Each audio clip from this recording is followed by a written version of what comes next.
ప్రజాపాలనలో అర్హులందరికీ ఇందిరమ్మ ఇండ్లు మంజూరు చేస్తామని పెద్దపల్లి ఎమ్మెల్యే చింతకుంట విజయ రమణారావు అన్నారు. పెద్దపల్లి జిల్లా సుల్తానాబాద్ మండలంలోని కందునూరుపల్లి, నారాయణపూర్, కొదురుపాక, దేవునిపల్లి, చిన్నకల్వల గ్రామాలలో పలు సీసీ రోడ్లు శంకుస్థాపన చేసిన అనంతరం లబ్ధిదారులకు ఇందిరమ్మ ఇండ్ల ప్రొసీడింగ్స్ అందజేశారు.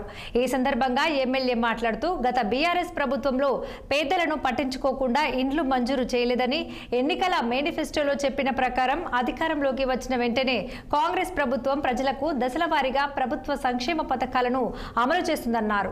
ఇక 2 లక్షల రూపాయల రుణమాఫీ, 500 రూపాయలకే గ్యాస్ సిలిండర్, ఉచిత కరెంటు, ఉచిత ఆర్టీసీ బస్సు సౌకర్యం, రేషన్ కార్డు ద్వారా సన్నబియ్యం పంపిణీ, ఇక రాజీవ్ ఆరోగ్యశ్రీ ద్వారా వైద్య సదుపాయం కోసం 10 లక్షలకు పెంపు, కొత్త రేషన్ కార్డుల వంటి అనేక సంక్షేమ కార్యక్రమాలను ప్రతి కుటుంబానికి అందజేస్తున్నట్లు చెప్పారు ఎమ్మెల్యే విజయ రమణారావు.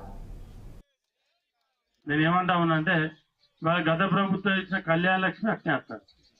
గత ప్రభుత్వం ఇచ్చిన రైతు బంధు, రైతు భరోసా రూపకంగా వస్తాం ఇంకో 1000 రూపాయల నుంచి. గత ప్రభుత్వం వడ్లు తీసుకుంటే నేను గడప గడప తిరుగుతా అంటే అమ్ముకున్నాక రైతు 4 నెలలు కూడా నాకైతే చెప్పి నేను ఊళ్ళో పుట్ట పోతా అంటే అన్నమ్మ పైసలు వల్లే ఇంకా.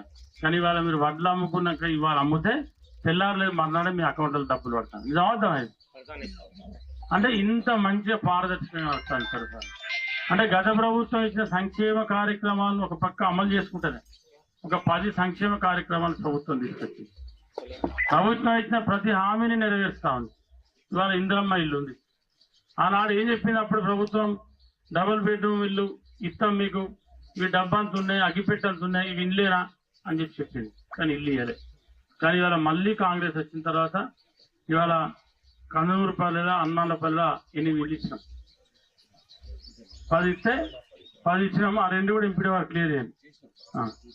ఇంకా 10 కానీ, ఇంక 20 కానీ, 30 కానీ కట్టుకున్న వాళ్ళందరికీ లేని వాళ్ళకి ఇల్లు ఇచ్చే బాధ్యత. ఎవరైనా ఇల్లు రాని వాళ్ళకు సెకండ్ విడతలు వస్తుంది. మీరు ఏం డౌట్ పడాల్సిన అవసరం. ఒకటే విడత అని ఇంకా 3 విడతలు వస్తాయి మనకి. ఇంకా 3 విడతలు మన గ్రామానికి, మన గ్రామ పంచాయతీకి ఇల్లు వస్తాయి. కాబట్టి అందరికి ఇల్లు సరిపోయాన్ని ఇస్తాం, అందరికి ఇల్లు ఇస్తాం. మీరు ఎవ్వరికి ఎలాంటి డౌట్ కానీ, ప్రతి సంక్షేమ కార్యక్రమం ముఖ్యమంత్రి రేవంత్ రెడ్డి గారి నాయకత్వంలో ఇవాళ ప్రభుత్వం ఏదైతే మీకు చెప్పిందో, ఆనాడు ఏదైతే మేనిఫెస్టో పెట్టిందో అవన్నీ కూడా దశల వారీగా అమలు చేస్తారు. ప్రకాశం జిల్లా